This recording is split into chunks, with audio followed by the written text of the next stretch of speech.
Está entrando no ar o Na Linha. Um programa de entrevistas com a condução inteligente e participativa de Mário Kertes. Alô, Mário? Pois é, pessoal, nós estamos começando mais um programa Na Linha, hoje com uma figura excepcionalmente importante e querida.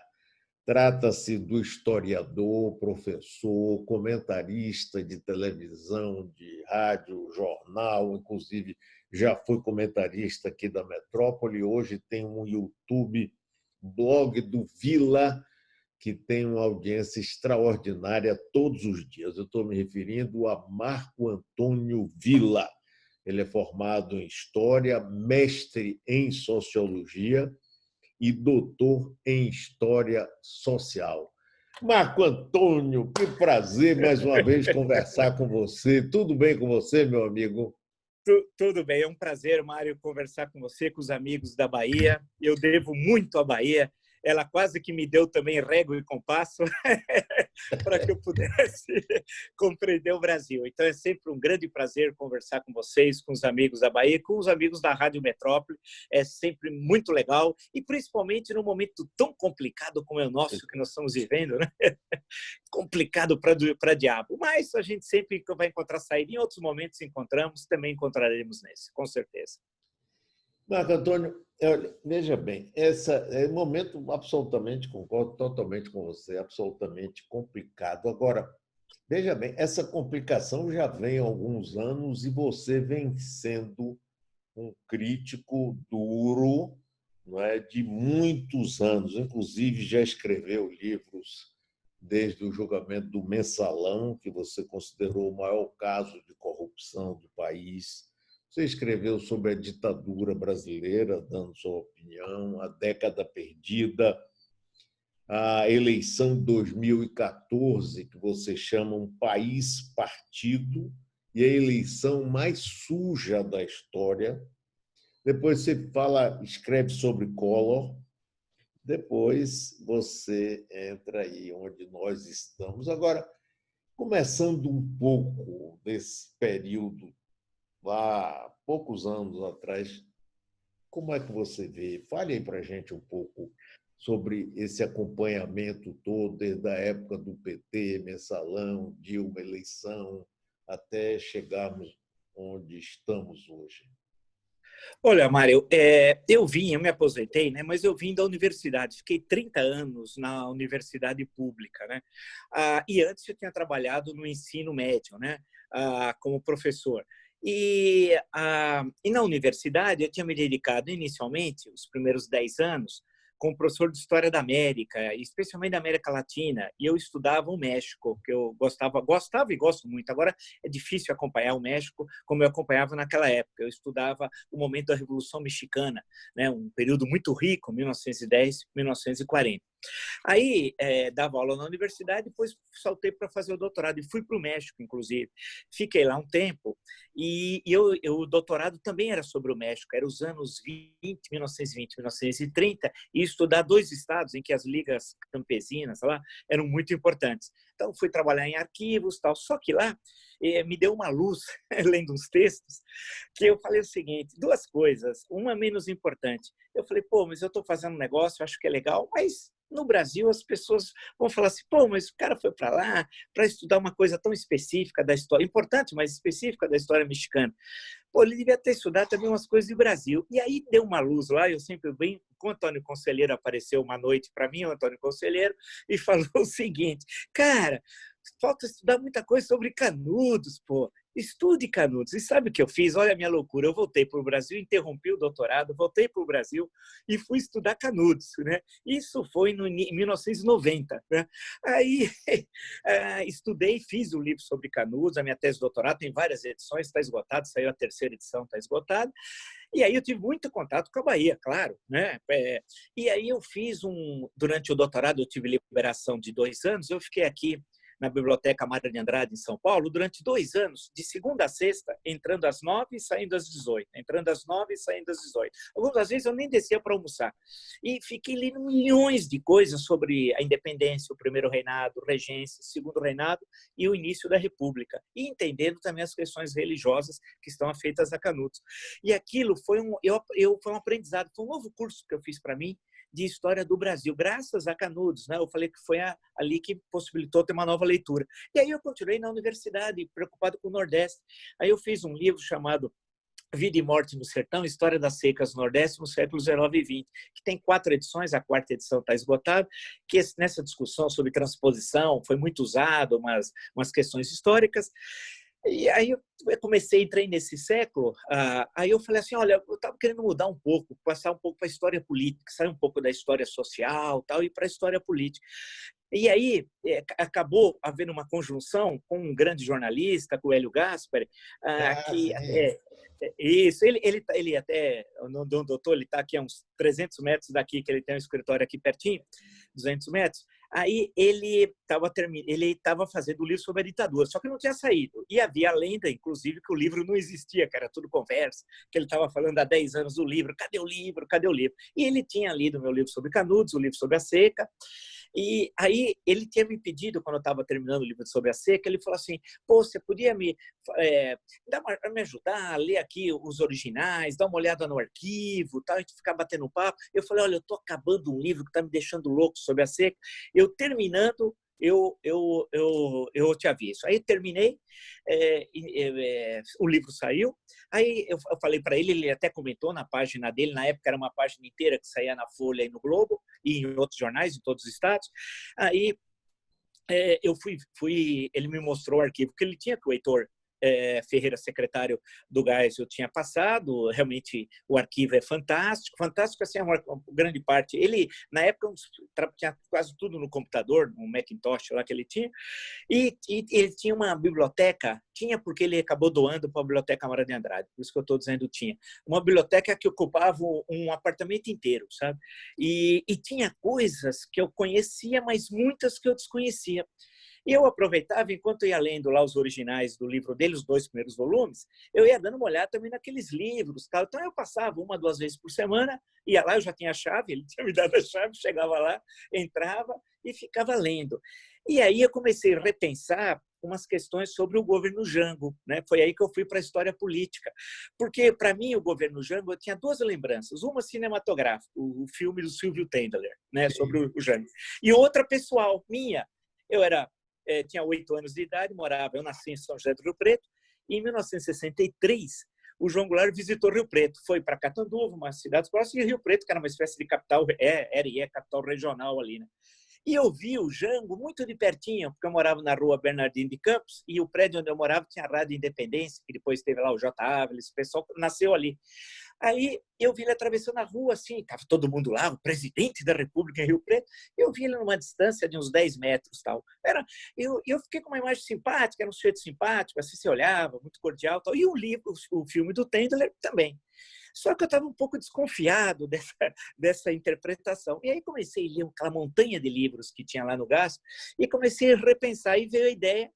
E eu fiz um livro chamado Jango, um Perfil, que tem 2 edições, que me permitiu refletir sobre o governo de 1961 e 1964. Até o Hélio Gaspari foi muito generoso, disse, olha, você pode usar o arquivo. Eu falei, não, você está usando o arquivo para você fazer no fim foram 5 livros, né, dele, 5 volumes. Eu falei, não é correto. Eu vou, com as minhas leituras e com o que eu tenho, fazer o livro, e fiz. E o livro, ele até comentou na página dele naquela época, quando saiu em 2004, né? E foi legal. Aí eu comecei a falar o seguinte, vamos sentar um pouco e estudar melhor a história política do Brasil. Aí eu fiz o livro, eu comecei a pensar a história da ditadura militar, que é essa ditadura brasileira, que saiu 10 anos depois, em 2014, que é uma leitura, me parece, original, porque quebrava aquela dicotomia da leitura que o regime militar fazia de si próprio e como a esquerda fazia de si própria, a esquerda armada, a tal luta armada, a luta pela democracia. Então, eu mostrava que não era nenhuma coisa nem outra, né? Não era nem luta armada que levou à democracia, porque era impossível, todos os grupos de luta armada defendiam a ditadura do proletariado. Então, não tem uma vez a palavra democracia. E não era o que o regime militar falava, de uma série de êxitos, tal, de questões que envolviam direitos humanos, violência, etc. E fiz uma análise equilibrada. Eu chamei de ditadura brasileira, que era o nome de um artigo que eu escrevia paulatinamente na Folha, na página 3, porque antes eu escrevia na parte literária, aí eu passei para a parte de política. Aí eu escrevi um artigo chamado Ditadura Brasileira, no momento que a Folha de São Paulo foi em, não sei se foi 2008, 2009, ela tinha publicado o editorial usando a expressão dita branda. Eu nunca falei dita branda. O editorial da Folha que falou dita branda. O problema é que o meu artigo saiu 3 dias depois na página 3 e dava a entender que eu fosse uma espécie de voz do editorial. Mas eu nem conversei com as pessoas, eu mandava meu artigo. Aí começaram a falar que eu estava falando de dita branda. Eu falei, eu nunca falei, nunca escrevi. Mas eu percebi que ao escrever aquilo, criou uma confusão. E eu tinha escrito um outro artigo, Falácias da Luta Armada, dizendo isso, olha, não é o que vocês dizem, etc. Isso não justifica tortura, prisão, assassinato, nada disso. Quer dizer, eu estava querendo romper essa falsa dicotomia. E aí eu fiquei na área de história política. Aí veio o governo do PT, né? Junto com isso tinha o governo do PT. E eu, já desde o início, desde 2003, em janeiro, o governo tomou posse dia 1º, eu já comecei a escrever artigos críticos.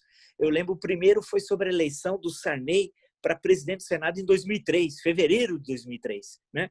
E que já criou problema no PT, porque alguns falaram assim, como nós temos de votar no Sarney? Eu lembro que a Heloísa Helena, então senadora pelo PT, falou, pô, tal, papapá. Aí eu comecei a fazer uma análise crítica tal, e fui acompanhando. Isso deu origem ao livro, em 2012, O Década Perdida, 10 anos de PT no poder. E claro, e aí tem uma série de outros livros políticos que eu fui escrevendo. Claro que eu fiquei um pouco, Mário, um pouco isolado, porque é o seguinte, no meu departamento, do qual eu fui chefe 2 vezes, vai lembrar, Departamento de Ciências Sociais, fui reeleito, mas eram 25 professores, era 24 do PT e eu, então era 24-1, né? Então, mas eu me dava bem com o pessoal, tanto que eu fui 2 vezes chefe, eu me dava bem, mas política, em termos de, como a gente brincava fora do campus universitário, a gente tinha uma visão diferente. E aí eu participei de muitos debates e era difícil, e é difícil você remar contra a corrente, porque remar com a corrente é fácil, nem precisa remar, deixa o barco ir. Agora, remar contra a corrente é muito difícil. Então, eu passei a primeira década desse século tomando muita pancada, né? Das pessoas falando, porque eu criticava o PT, não era uma crítica no sentido de desqualificar, era uma crítica republicana. Eu não tinha nada, nenhum preconceito contra o PT, contra o Lula pessoalmente, ao contrário, eu acho que ele tem, até certo momento, uma bela história de vida, né? Mas a minha crítica era no campo republicano, só que era dura, porque é um estilo meio, acho que eu puxei meu avô materno, que era argentino, a minha entrada é dura, eu divido a bola, não bato no tornozelo, eu divido a bola, não vou com o pé levantado, mas é de forma dura tal. E aí o pessoal não estava muito acostumado, e havia uma ideia de que tudo aquilo era uma maravilha. E aí eu entrou na segunda década desse século, que é essa que nós estamos terminando, continuei escrevendo bastante. Agora, o livro sobre o governo Collor é um trabalho de história política, em que eu tinha, porque eu sempre parto do pressuposto, Mário, que eu só escrevo sobre aquilo que eu não tenho pleno conhecimento. Se o que eu sei não me interessa, então eu quero, e eu não sei nada, então tem muita coisa para estudar. E eu falei para o governo Collor, vamos sentar e estudar. E eu fui, testemunha presencial, acompanhei, claro. Mas vamos fazer o seguinte, vamos estudar como se eu não soubesse quem fosse o Collor, não soubesse como era o Brasil, tal. Eu estivesse 200 anos depois estudando o governo Collor. Então, o que eu fiz? Igual o pesquisador faz, você se afasta do seu objeto e não tem parti-pris, não tem qualquer pré-conceito sobre aquilo. Aquele é o seu objeto. Então, eu estudei, conversei com quase todos os ministros, conversei com ele, tivemos uma conversa em seguida de 8 horas de duração, era um negócio interminável no Senado, e li todos os documentos. Muitas pessoas foram generosas e me emprestou. O Lafayette Coutinho, eu sempre tendo a lembrar, porque ele foi muito generoso comigo. Ele me emprestou um monte de documentos quando ele foi presidente do Banco do Brasil, da Caixa e de outras coisas. Falou: você faz o que você quiser, ele falou. Você tem toda a liberdade, os documentos que eu tenho é isso. Então, muita gente foi muito legal comigo, emprestou isso, emprestou aquilo. Eu escrevi e gostei de fazer um livro que é o estilo do governo, o livro sobre o governo Jango, uma análise de história política. E consegui, porque no caso do Jango, eu só consegui falar com 3 ministros do Jango, que ainda estavam vivos. No caso do Collor foi mais fácil, né? Conversei com quase todos eles. No caso do Jango, eu já tinha falado muito rapidamente com o Almino Afonso, depois eu tive proximidade muito grande, eu me considero até um amigo do Almino Afonso, mas naquela época eu conversei um pouco breve, mas conversei com 2. Que era para saber o resultado de uma reunião do Estado City em 1963, em outubro, que ele encaminhou, e o Hélio Bicudo, que era chefe de gabinete do Carvalho Pinto, que tinha viajado aos Estados Unidos, ministro da Fazenda, e, na época, o chefe de gabinete era uma espécie de vice-ministro, que participou da reunião, da questão e o Expedito Machado, ministro de Aviação e Obras Públicas do Ceará, o filho, esse Sérgio Machado, que fez essas coisas aí, e que tinha uma memória fantástica, o Expedito Machado. Eu conversei com ele em 2003, tivemos uma conversa telefônica interminável, e que eu queria reconstruir.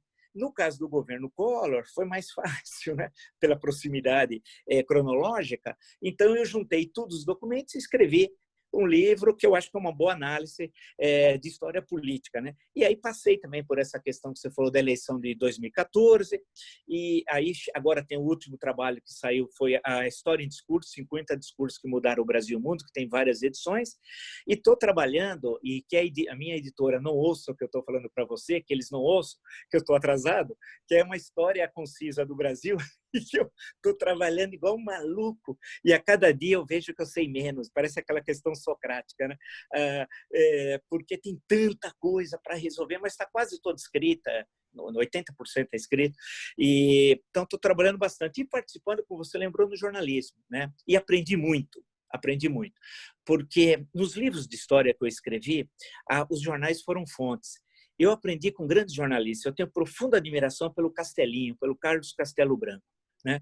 O Carlos Castelo Branco provavelmente tenha sido o melhor jornalista político da história do Brasil. Não tem alguém tão sagaz, econômico, que não usa adjetivos e que consegue ver o que os outros não veem, né? Lembro uma passagem do José Américo de Almeida, no início da Bagaceira, que diz assim: ver bem não é ver tudo, mas ver o que os outros não veem, né? O Castelinho era assim, por quê? Todos os seus comentários publicados em forma de livro, né? Introdução à Revolução de 64, os militares e o poder que tem aqui e tal. E quando você lê 30 anos depois, você fala: mas esse cara era bom, hein? Ele conseguiu ver uma coisa que ninguém tinha visto, né? Então, fui aprendendo com esses jornalistas, aprendi muito com o Hélio Gaspar, aprendi com pessoas que eu fui convivendo. E aí, porque o jornalismo é um mundo diferente da história, você tem de opinar no calor da hora, e eu sei que isso tem um custo também, que eu pago o custo disso, sei que isso não é fácil. E quando você não quer ficar em cima do muro, a situação é complicada. Então, eu tenho aprendido bastante com o jornalismo.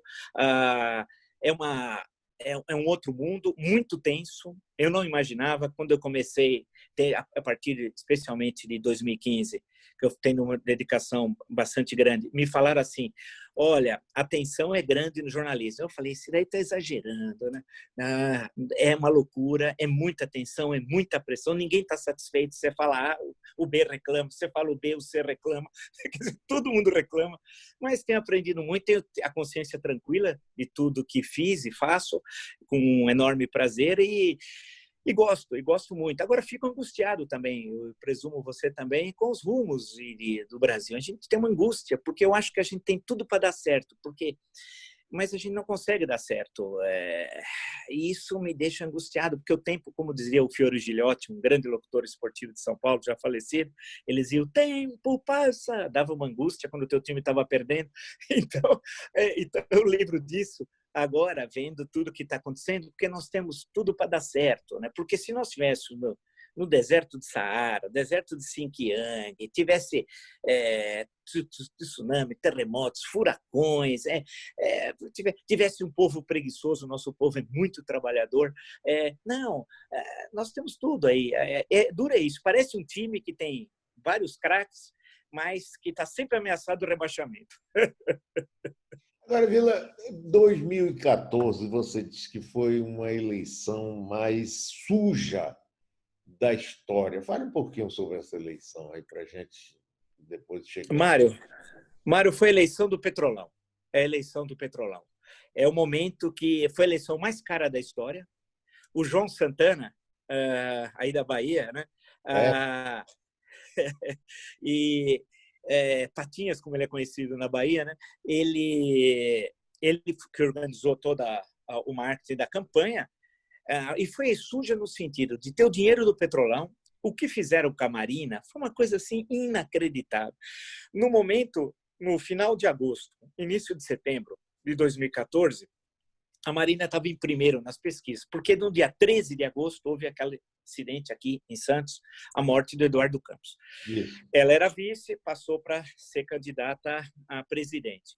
E aí ela disparou. Subiu e nas pesquisas dava ela em primeiro.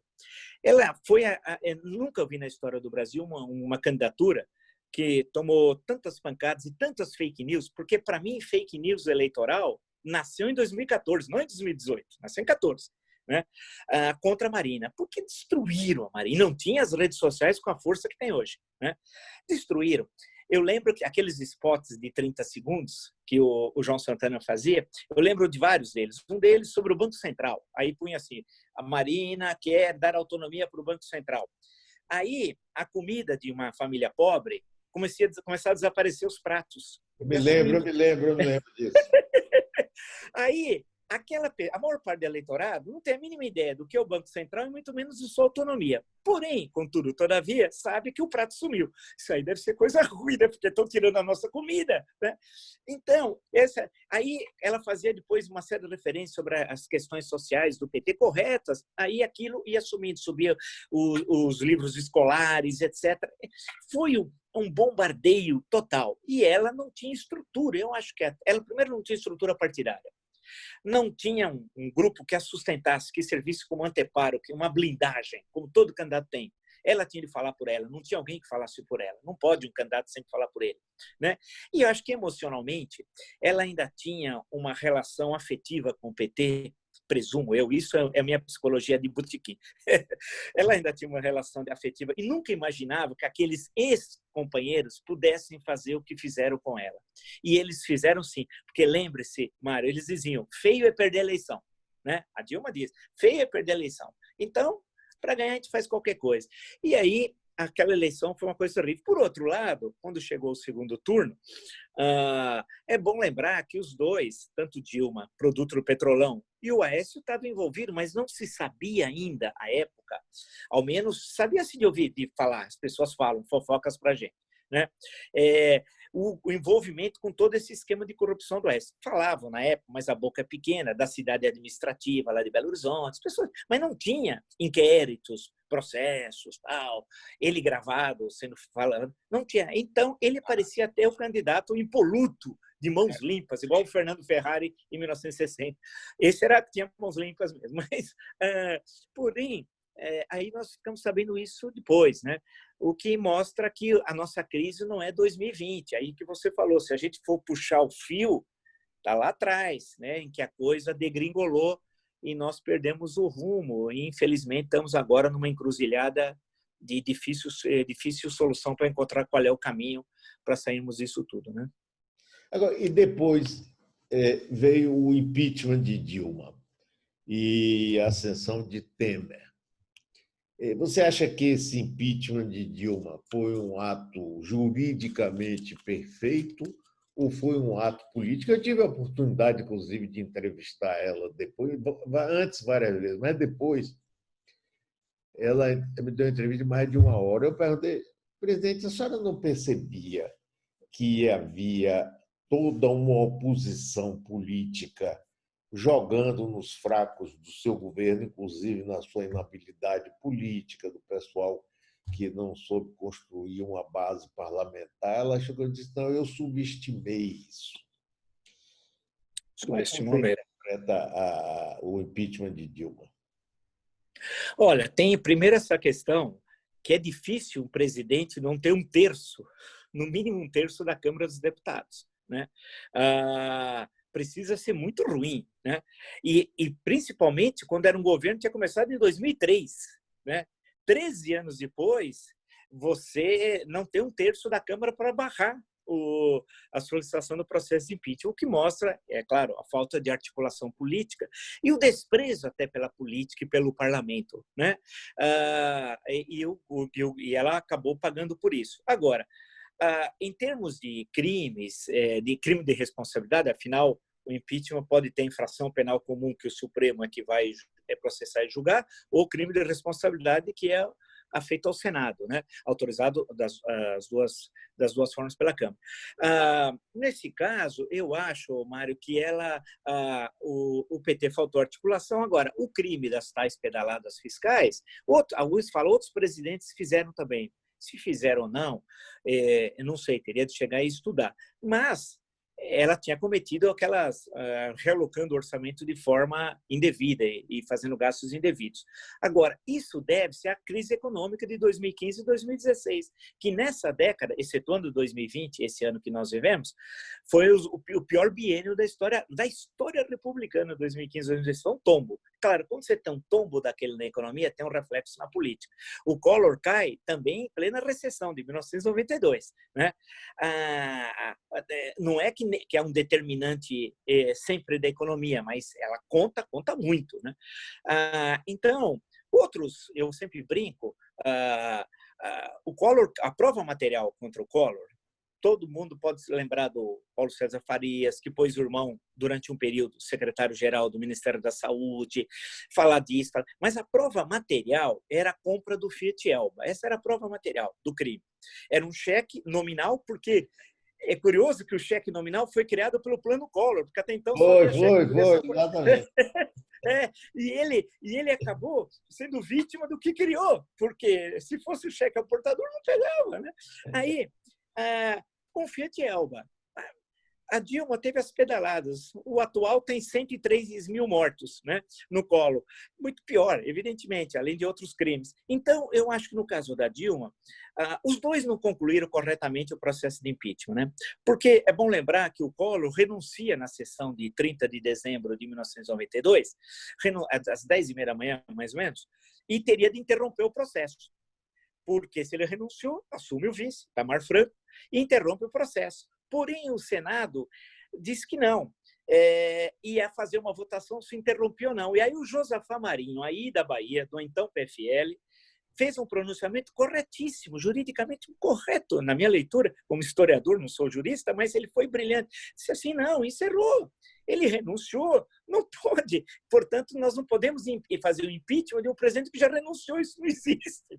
Mas o plenário entendeu de forma diferente, suspendeu por 8 anos os direitos do Fernando Collor. Bem, no caso da Dilma, também foi um processo anômalo, porque eles resolveram fatiar o que era infatiável. Então, primeiro votaram o impeachment, depois se suspendia ou não. Não existe, porque o impeachment leva automaticamente à suspensão. E aí ela acabou mantendo os direitos políticos, apesar do impeachment. Mas, em termos jurídicos, eu acompanhei todo o processo, todos os dias eu acompanhava, e assim como acompanhei o processo do Mensalão, porque eu participava da TV já na época, e acompanhei todas as sessões, tive a paciência, olha que é isso que é paciência, assisti todas as sessões do Mensalão pela TV, e no caso da Dilma, eu acompanhei para e passo, e depois todas as sessões da Câmara dos Deputados, né, e também do Senado Federal. Até fui citado lá na sessão do Senado Federal pelo Fernando Collor, que pegou um trecho do meu livro e fez questão de citar um trecho lá tal. Agora, me parece juridicamente correto, ou seja, infringiu, é crime de responsabilidade, segue-se a vida. Agora, a questão é que muitas vezes é um processo político o impeachment, não é um processo jurídico, né? A gente tem de entender isso. O Paulo Brossard tem um belo livro que foi republicado em 1992, quando ele era ministro do Supremo, e era um trabalho dele dos anos 60, em que ele faz duras críticas ao impeachment, porque ele é parlamentarista, tradição lá do Partido Libertador. ditador do Raul Pila, daqueles grandes políticos que fazem uma falta hoje, por sinal, que falta faz esse pessoal. E aí ele mostrava, olha, o impeachment acaba não resolvendo, tem muito desgaste, etc. Tal, pá, pá, pá. Esse é um argumento que se usa hoje, muitos, de forma oportunista, porque querem deixar o Bolsonaro sangrando, para usar uma expressão equivocada do Fernando Henrique sobre o Lula em 2005, na época da crise do mensalão, querem deixar o Bolsonaro sangrando e falar, vamos lá, esperar 2022. Porém, Mário, sem ser catastrofista, o Brasil não aguenta Jair Bolsonaro até 31 de dezembro de 2022. Usando o título de um livro do Inácio Loyola Brandão, eu sempre brinco, não verás país nenhum. Nós estamos desde uma contradição antagônica entre Brasil e Bolsonaro, e a economia nesse desastre. Então, agora é questão política. Agora o PT joga, não quer impeachment, porque acha que vai vencê-lo em 22 e quer criar essa polaridade. Só que o Brasil é muito mais rico do que PT e Bolsonaro, né? É muito mais plural, né? E nós precisamos romper essa dicotomia que faz muito mal ao Brasil. Péssimo, eu concordo inteiramente com você. Esse negócio, eu me lembro, você falou aí em 2012, quando teve a CPI do Mensalão e tudo, o PSDB disse, não, vamos deixar Lula sangrar, que ele não se reelege. Lula chegou a pensar em renunciar. Verdade, E verdade. reelegeu. E se reelegeu e depois elegeu Dilma e depois conseguiu a reeleição de Dilma. Agora, quando o Bolsonaro saiu candidato, você, analisando, você acreditava na possibilidade dele ser eleito presidente? Não, naquele momento não. Em 2017, eu tive um embate com ele, onde eu trabalhava. O embate não, foi um diálogo, durante 40 minutos, só eu e ele sentado, tal, pá. E que eu tinha feito falando assim, ele tinha dado uma declaração, eu falei, ele não sabe do que está falando, eu quero ver se ele vem aqui discutir tal. Ele veio lá, numa segunda-feira, se não me engano.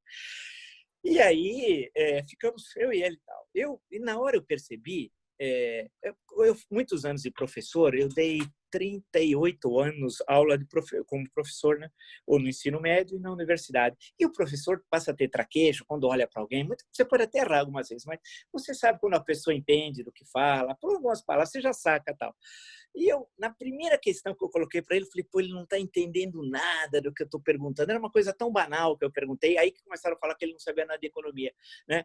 Então, aí eu saquei, eu falei, meu Deus, mas ele é um desastre, ele é um desastre. Eu falei, o despreparo é absoluto. Eu falei, eu presumo que essa candidatura não vai decolar. Eu imaginei em 2017. Porém, numa eleição tem muitas variáveis, né? Eu acho que a eleição de 18, acho que nunca vai se repetir mais aquele quadro, né? Porque, de um lado, tinha a desmoralização da política, muito grande. A política desmoralizada, atacada, tinha os casos de corrupção, mensalão, petrolão, o governo Temer ajudou muito, o episódio JBS, o episódio Gedel, Rodrigo Rocha Loures, tudo isso acabou jogando uma peste como se todos os políticos fossem corruptos, o que não é verdade, nós sabemos. Então, essa questão da desmoralização, as pessoas querem dar um voto de protesto, né, dar um voto de protesto e não ter alternativa, porque de um lado era o PT, mas as pessoas consideravam, muitos, e tinham em parte razão, que parte da desqualificação das instituições, mensalão e petrolão, era produto do PT. Então, você não podia votar no PT contra o PT. Para votar contra o PT, tinha de ser no oposto. O oposto que apareceram era o Bolsonaro, porque os outros não conseguiram se construir como candidatos. O Geraldo Alckmin tinha uma aliança que era um verdadeiro latifúndio na televisão, um tempo, mas não conseguiu, porque para aquela conjuntura de 2018 precisava de um outro tipo de candidatura. O Geraldo Alckmin é um político de grande sucesso eleitoral em São Paulo, foi governador por mais tempo, governou aqui, o político mais tempo governou o estado, mas ele não era aquela figura para a eleição de 18. As outras candidaturas de centro, Álvaro Dias, era muito forte no Paraná, quase um verdadeiro santo no Paraná, o Álvaro Dias, mas não conseguiu se transformar, se viabilizar como uma candidatura nacional, né? A mesma coisa, você tem a figura do Alckmin e o Ciro Gomes, que poderia ter chance de de ocupar esse espaço, acabou não conseguindo. De um lado, porque ele amarrou o seu cavalo durante muito tempo junto com o PT e tinha dado uma série de declarações equivocadas sobre a questão do Lula, questão do PT, e não conseguiu se dissociar mais cedo do processo eleitoral do PT, para mostrar que ele não era uma espécie de lado B do PT, ele era o Ciro Gomes, ele tinha de construir essa figura eleitoral e não conseguiu fazer. Né? E as outras candidaturas todas muito frágeis. Aí tivemos o acidente de 6 de setembro de Juiz de Fora, né? O atentado do Adélio Bispo. Aquilo tem uma influência muito grande também no processo eleitoral, porque retirou o Bolsonaro dos debates. Vale destacar que ele só tinha participado de um debate, salvo engano foi da Rede Bandeirantes, em que ele tinha até fotografado, ele tinha uma colinha na mão para fazer umas questões para a Marina, umas perguntas para a Marina Silva. E ele tem mania de colinha. Quando ele foi debater comigo, ele trouxe uma colinha, mas não era na mão, era num papelzinho bem pequenininho. Então, ele tem a mania das colas. Não sei se ele colava na escola também. Sempre a gente puxava um pouquinho numa equação matemática complexa. Não sei se era isso. Aí, não foi possível construir uma candidatura e ficou essa polarização nefasta, né? PT Bolsonaro. E aí, onde o PT estava desmoralizado, o estado de São Paulo, por exemplo, né? A cidade de São Paulo, lembrar que o Haddad, 2 anos antes, tinha sido derrotado na candidatura à reeleição no primeiro turno, o que é uma coisa fantástica, hein? Você ser candidato à reeleição e perder no primeiro turno, né? E em outros estados, o PT estava politicamente muito enfraquecido, né? E aí ficou essa dualidade. E muitos não imaginavam também que achavam que o Bolsonaro era um elefante na loja de cristais, mas ele seria contido por uma tríade. Eu até imaginei que em certo momento isso poderia ocorrer também, né? Até porque tem coisas que eu escrevi, eu falei, será naquele momento que era a tríade Sérgio Moro, Paulo Guedes e os militares. Então essa tríade ia contê-lo. Porém, acabou ocorrendo o contrário. É ele que exerceu o domínio sobre o Moro, que acabou saindo a 24 de abril. O Guedes vai sair, o Guedes está de saída, está preparando o caminho. E os militares tiveram de vocalizar o discurso do Bolsonaro, de alguém que fracassou, inclusive, na carreira militar, saiu com desonra, foi condenado até por terrorismo, né? Então, e aí ele começou a governar por si só, e aí estamos nesse caos que estamos vivendo. Mas foi uma surpresa. E eu acho que outros processos eleitorais não devem se repetir isso. Por um lado, porque é um aprendizado, não só dos políticos, que tem de aprender o que aconteceu em 18, e como também do eleitor. O eleitor está entendendo, e isso através da prática, acho, Mário, que vai aprendendo, né? Que a eleição tem custo. E inclusive agora para as eleições municipais, eu acho que vai ter um reflexo pedagógico bom. Olha, não vou votar nesse, ou no A, no B ou no C, mas preciso saber ter cuidado em que eu voto, porque isso tem um custo. E o Bolsonaro tem um custo que é um custo altíssimo, né? Que é o que nós estamos assistindo aí, esse negacionismo, 103 mil mortes, a pior recessão da história, um Estado descontrolado, uma política externa a serviço dos Estados Unidos, o filho entregando um dossiê de brasileiros, é traição nacional, entregar um dossiê, entre aspas, que as pessoas mandavam para um deputado aqui em São Paulo, denúncia sobre parece nazismo. Você não gosta do vizinho? Você escreve contra o seu vizinho e manda a denúncia. E o cara juntou tudo aquilo, deu para o Bananinha entregou para o embaixador americano. Quer dizer, traição, isso é traidor, né? Lei de Segurança Nacional, é cadeia. E toda essa turma, Damares, o que estão fazendo com o MEC, ontem eu estava no Jornal da Cultura, acabou o jornal, estava saindo, conversando com o doutor Arnaldo e a Ana Paula, que faz o jornal, e falando, vocês precisam lembrar do Enem. É meu. Eu falei, vai ter o Enem final de janeiro, início de fevereiro. E os pobres, que só tomam na cabeça no Brasil, os alunos pobres, vão tomar ainda mais. Como que você vai fazer o Enem se você não teve o conteúdo de um ano? Quer dizer, aquela desigualdade que já é grande entre alunos ricos e pobres vai ser maior ainda, porque o aluno de escolas privadas, malemar, ainda teve o ensino doméstico, teve teleaula, teve algum jeito, né? Agora, os pobres não tiveram nada. É um absurdo ter o Enem nessas circunstâncias, né? Vai prejudicá-los, teria de criar um outro meio, pensar, mas nós não temos o ministro da Educação. É um negócio assim, né? Nós estamos há 89 dias, se não me engano, sem o ministro da Saúde, né? Então, ninguém imaginaria. Então, o voto tem custo. Acho que as pessoas agora estão pensando, refletindo, e muita gente, empresários, gente conhecida minha, dizia o seguinte: eu não estou votando no Bolsonaro, eu estou votando no Paulo Guedes, eles diziam para mim. Que eu sei que o Bolsonaro não sabe nada, mas o Paulo Guedes é fantástico. Eu falei, mas é tudo isso? É o Paulo Guedes. Eu sempre disse, escrevi, falei que Paulo Guedes era um falastrão, não sabia nada de economia, porque um especulador pode ganhar dinheiro e ficar rico. Ele ficou rico, é verdade. Mas ficar rico especulando não significa entender de economia. A ciência econômica é muito mais complexa do que um especulador da Bolsa, e que especula com o câmbio e com ações. É isso que ele faz. E ele não sabe nada, né, da nossa história, não conhece o Brasil. Eu até brinquei, se pegar um mapa do Brasil, ele não consegue identificar o Piauí. Ele vai ficar em dúvida, né? Onde é aqui, aqui, aqui, aqui. Então, deu nisso, né? Que agora ele está caindo fora, justificando que tudo que ele propõe não anda. O problema não é isso, o problema é que ele não apresentou. A reforma tributária dele é somar o PIS mais COFINS. É piada, ele está querendo gozar na nossa cara. Então, vivemos essa situação, mas eu acho que o processo de 22, torço para isso, vai ter de ser um bom processo eleitoral, mas aí é uma tarefa de todos, né? E dos partidos políticos. Outro dia, não sei com quem eu entrevistei, estava conversando e lembrou uma questão importante. Precisava até ver que os partidos políticos, por obrigação legal da lei de organização partidária, têm de ter um instituto de estudos, né? O MDB tem o seu, Luiz Guimarães, o Teotônio Vilela do PSDB, cada um tem o seu. Por que esses institutos que têm dinheiro não fomentam a discussão política, né, sobre o sistema político? Porque há algo de errado. Se nós somos um país com empreendedores, gente trabalhadora, um país que tem tudo que dá certo, alguma coisa está errada. O que está errado é o sistema político. Então, o problema é que embaixo a coisa vai. É uma sociedade dinâmica. Mas, para mudar, precisa mudar o sistema político. Então, esses partidos poderiam fomentar a discussão, mas eles não querem mudar também porque devem estar bem satisfeitos com o sistema, né? Presumo eu. Eu estou conversando com o Marco Antônio Villa, historiador, professor, tem um YouTube blog do Villa fantástico, e grande conhecedor da história do Brasil.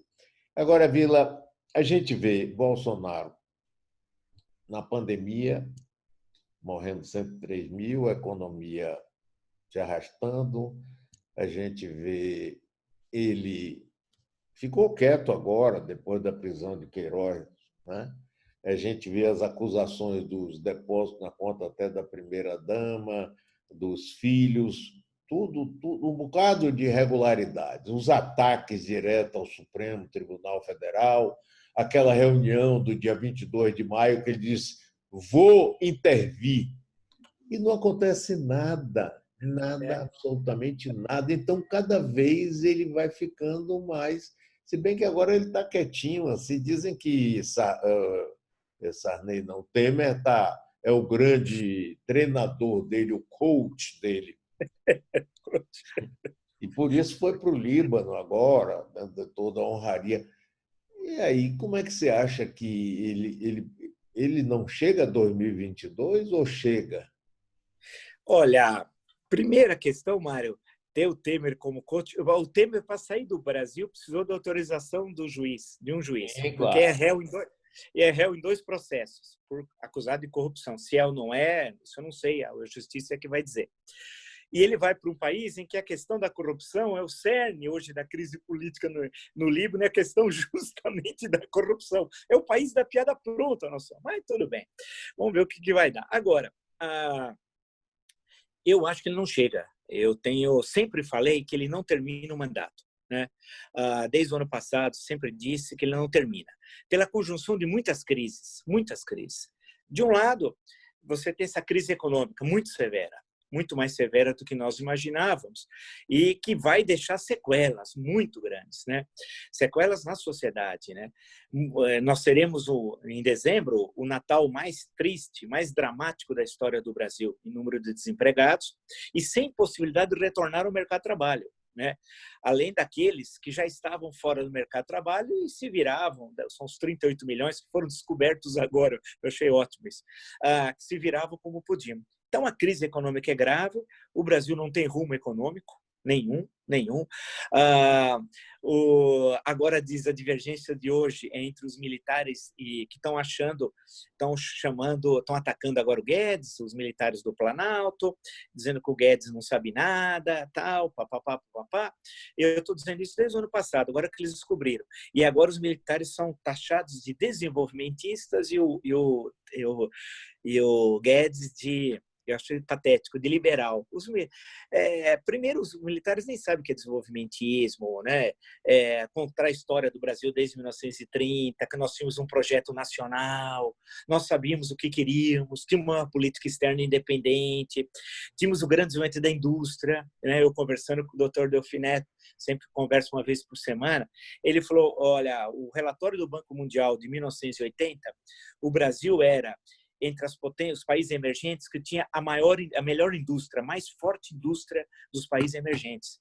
Pô, não temos hoje nada. Não só caiu a participação no PIB, como nas exportações, né? Então, nós não temos projeto. Então, aí os militares, hoje os jornais dizem, não, o pró-Brasil é desenvolvimentista, o pró-Brasil é um PAC piorado, É o PAC da Dilma piorado. O que era o PAC? Era uma junção de programas de governo sem nenhuma conexão entre si. Era um monstro que eles chamaram de Programa de Aceleração do Crescimento. Né?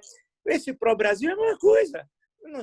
Eles juntam os programas e metem um nome. E agora falar que eles são desenvolvimentistas, não desenvolvimentistas coisa alguma. Desenvolvimentismo é ter o Brasil uma inserção no mundo, é o oposto do que esses militares, e eu sempre tenho dito o seguinte, que esses militares, até ontem falei rápido no Jornal da Cultura, precisa mudar o currículo das escolas militares, o currículo, porque da redemocratização para cá, eles pioraram, porque para nós, acho que para você, para quem nos acompanha, ao menos quem tem um pouco de conhecimento de história do Brasil, uma certa idade, para quem você lembra de militares? Você vai lembrar dos tenentistas dos anos 1920, do primeiro 5 de julho, do segundo 5 de julho, da Coluna Press, da Revolução de 30, dos interventores que são autoritários, mais modernizadores, é o paradoxo, né?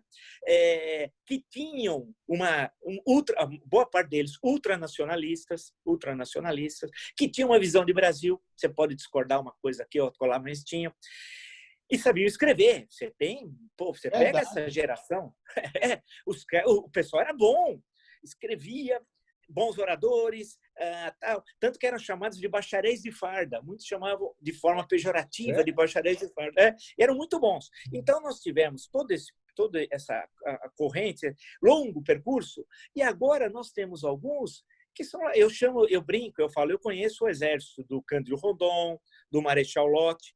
Esse exército que está aí é o exército Brancaleone, da comédia italiana, porque é uma piada, né? O ministro da Saúde, interino, ele parece um personagem do Brancaleone, do exército Brancaleone. Não dá para levar ele a sério. Olha, ou daqueles Bananas, filme do Woody Allen, parece a República Bananeira aqui. Não dá para levar essa turma a sério. Então, nós temos, de um lado, uma equipe governamental péssima, do outro, a crise econômica, do outro, uma crise política. Essa história que tem apoio do Congresso, tem nada. Tem o Centrão, tem o Centrinho, não tem o Centrão. Isso é conversa fiada, né? Apoio na sociedade, de massa. Que apoio de massa? Tinha 200 pessoas em Avenida Paulista, 300 em Brasília. Apoio nas pesquisas. A pesquisa, precisa tomar muito cuidado para entendê-la, porque uma coisa é uma pesquisa num processo de debate político, um processo eleitoral. Outra coisa é uma pesquisa feita a esmo, né? Em que não há o contraditório. Quando não tem o contraditório, a pessoa não tem a sua resposta. Não é que o pesquisador manipula, não, mas acaba sendo viciada, porque não há o contraditório, né? Então, nesse caminho, eu acho que tem uma sociedade civil desorganizada, meio anestesiada. Eu acho que uma sociedade civil muito marcada, muito dolorida pelo impeachment da Dilma. Esperava que o governo Temer fosse uma outra coisa. Ele prometeu o Ministério de Notáveis. Notável, que notável que nada. Você vê que ministério, né? Então, aquilo machucou muito, os constantes fracassos, um país que nesse século nós ficamos amarrados, né? Nós não conseguimos avançar, né? São 2 décadas já, né? Então, e a pandemia, claro, a pandemia foi fantástica, também terrível. Por outro lado, o Bolsonaro não conseguindo ser liderança na pandemia, ele jogou ele é a favor do negacionismo. Então, tudo isso, juntou tudo, dá essa situação que parece uma bulia. Fica todo mundo parado, as coisas vão acontecendo. Eu não sei se espera um milagre, vamos ficar esperando, porque não vai ter milagre nenhum, né? E a tendência é a situação cada vez se agravar mais. Então, eu tenho certeza, na minha leitura, que ele não acaba o governo em 2022, porque eu sempre mostro a Constituição, né, que a nossa vacina, acho que eu tenho até ela aqui, eu tenho uma versão pequenininha, é bom até para treinar a leitura. Eu vejo você sempre com ela aqui. Se eu estou enxergando bem, é teste de oculista. Então, a vacina é a Constituição. Então, e nós vamos ter de encontrar uma saída constitucional. Agora, tem também, e por fim, Mário, uma coisa que está por trás aí, que eu converso com A, com B, e que é jogado o seguinte, muitos falam, olha, está tendo um processo eleitoral municipal. Impeachment com eleição municipal não rima, o que não é verdade, porque em 1992 teve impeachment e eleição municipal, justamente no mesmo momento, né? Mas tudo bem, eles falam assim para mim. Eu falo, mas agora é diferente, tal, porque tem a pandemia. Eu falo, tudo bem, mas a possibilidade de anular a eleição, né? Eu acho que está muito presente essa questão de anular a eleição. Tem acho que 7, 8 processos no TSE. E diz a Constituição que, no segundo biênio, anular a eleição é parlamentar. Né? Vota os 513 deputados e os 81 senadores. E pressupõe-se, porque não foi feita uma lei para complementar, mas pressupõe-se que o candidato teria de ser parlamentar, ou senador ou deputado federal.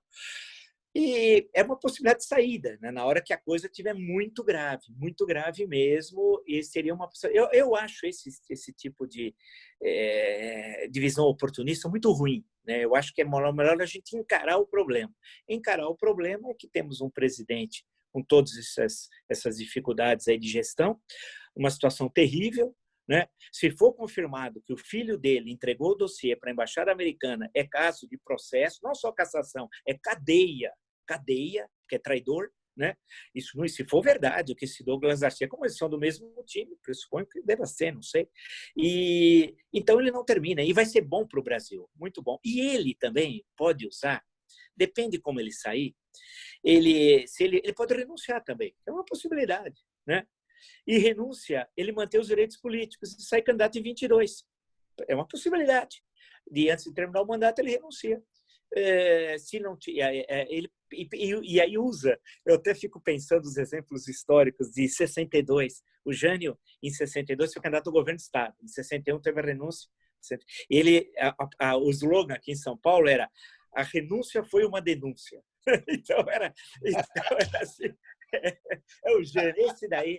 Eu fico imaginando o Jânio hoje, eu fico imaginando esses políticos. O Jânio, durante uma época da vida, foi um grande político. Depois ele esculachou, mas ele foi um político bom em certo momento da vida. Eu fico lembrando a banda de música da UDN, hoje, se tivesse presente, a Liomar Baleiro, aí da Bahia, Adalto Lúcio Cardoso, Prado Kelly, Carlos Lacerda. Tinha muita gente. Vilac Pinto, né?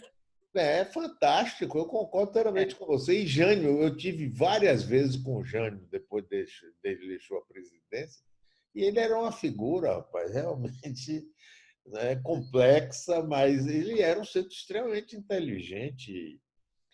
E ele fez coisas positivas, né, da aproximação com os países do terceiro mundo, né, Sim. aquela divisão entre Rússia, União Soviética e Estados Unidos, países não alinhados, lembra disso tudo, né? Sim. Deu no que deu, mas... Eu acho que nós temos uma crise de liderança, Mário. Eu acho que esse também seria uma das... Faltam lideranças políticas. Aí teria... Eu não tenho resposta.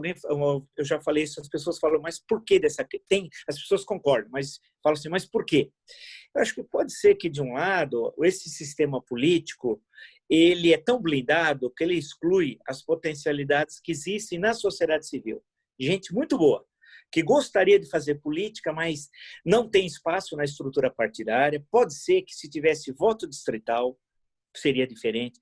Pode ser que, se tivesse candidatura avulsa, que o voto distrital possibilita, poderia mudar alguma coisa, porque a sociedade tem gente muito boa, mas que teme entrar na política. Eu lembro um deles, que exerceu até funções executivas, ele me disse o seguinte, eu ficava com medo, ele me disse, todo dia eu assinar uma ordem, um documento, com medo que fosse lá embaixo, na hierarquia, lá embaixo da secretaria, alguém tivesse feito uma maracutaia na compra de uma coisa, e você não sabe, porque tem documentos que você assina. Você não pode, todo documento que você assina, você ter histórico daquele documento. Pô, no dia a dia da administração pública, não é assim, é uma loucura, né? Então, esse medo, tal, eu acho que nós temos... E aí temos de mudar o sistema político. Eu acho que isso abre caminho para fazer com que surja uma elite política, como nós tivemos brilhantes elites políticas na história do Brasil republicano. Marco Antônio Villa, meu querido, muitíssimo obrigado. Ótimo conversar com você, viu? A gente vai ter oportunidade, se você permitir. O seu blog, você faz ele ao vivo todos os dias? Que horas? Todos os dias.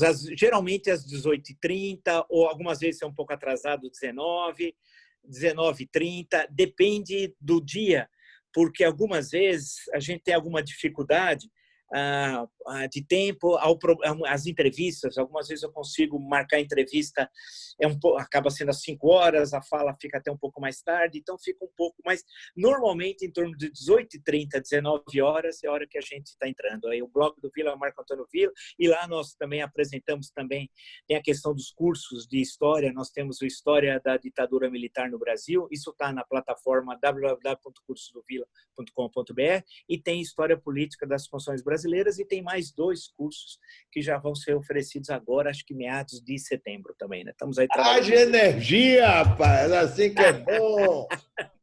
Grande Marco Antônio, um prazer enorme, muitíssimo obrigado, viu? Valeu. Ser seu amigo e admirador. Um grande abraço para você, Marco. Um grande abraço para você, Mário, para todo o pessoal da Metrópole. Eu gosto muito para os meus amigos da Bahia, com quem eu aprendi muito sobre Canudos. Gosto muito, que pretendo um dia voltar lá. A última vez que eu estive em Canudos foi em 2006, portanto faz 14 anos. E eu gostaria muito de poder ir, mas nessa correria está difícil. Mas um abraço então a todos vocês e vamos nos encontrar uma outra vez com o maior prazer. Valeu, grande abraço. Valeu, então. Grande abraço. Maravilha aí conversar com essa figura fantástica de Marco Antônio Villa. Marco Antônio Villa, professor, historiador, comentarista da TV Cultura, já foi comentarista da Rádio Metrópole e uma figura de destaque na opinião aqui política do Brasil. Até o próximo programa na linha. Um grande abraço, obrigado pela sua audiência.